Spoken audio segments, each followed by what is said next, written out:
Assalamu alaikum and welcome back to our Wednesday knowledge sharing sessions. Today's session will mainly focus on the download URL or link that we received in response to a request we initiated using Burp Suite's repeater feature. Our next step is to focus on identifying web vulnerabilities, as the method we used in the last session with Searchsploit does not work with the current version of our target. So let us copy the link shown in this response, open your browser and paste it after the address of the Titanic URL. It should look similar to this example provided. Before proceeding, make sure the interrupt or the interception features is activated from the proxy tab in your Burp Suite tool. Then from your browser, press enter, and you should see the full HTTP request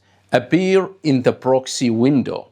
Examine it briefly, then forward the request again to the repeater. This will give us greater flexibility to test the URL with different payloads each time. This is the request we will focus on.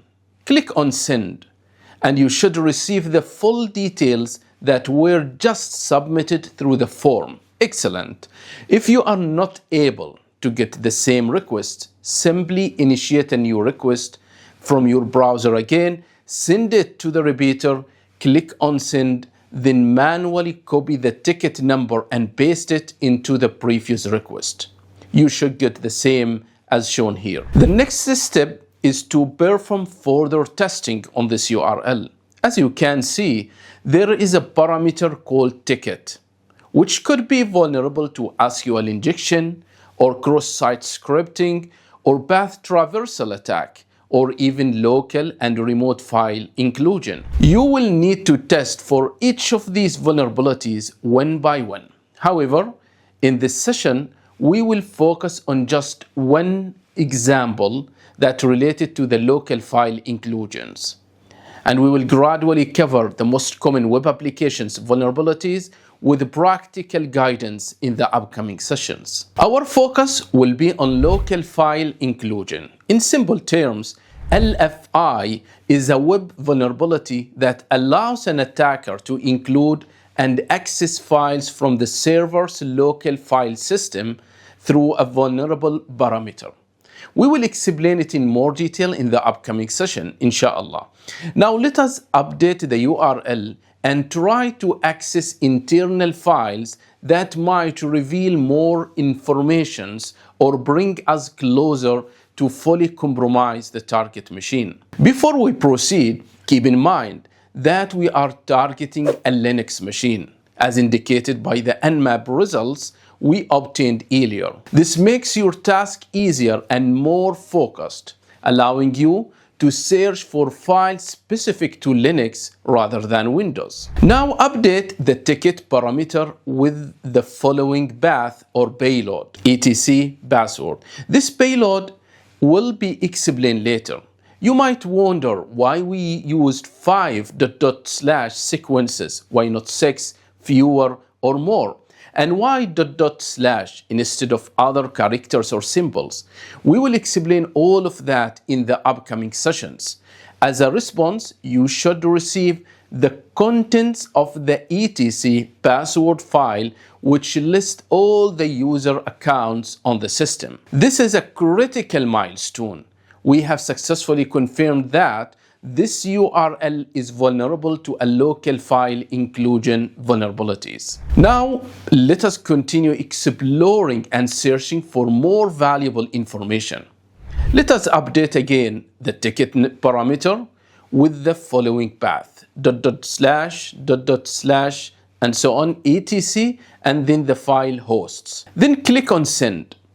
You should now see the contents of the hosts file stored locally on our target machine Titanic. These are very interesting details that are worth exploring and analyzing further. Focusing on the first line, we can see there are two domains are assigned to the loopback IP address, 127.0.0.1. The first one Titanic.htp and the second one was dev at titanic.htp. These are very interesting details.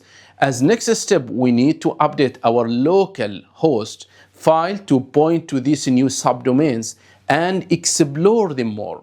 To do this, navigate from your Kali machine to Home, right-click on File System, and select Open as root. Enter the password for your Kali machine. Go to the etc directory and search for the host's file. Open it and update its contents by adding these two following lines: 10.10.11.55 Titanic, and then the second one, div.titanic.htp. Be sure to use the correct subdomains, div.titanic.htp. This will allow you to browse and tools to resolve these domains properly when testing. Now open your browser.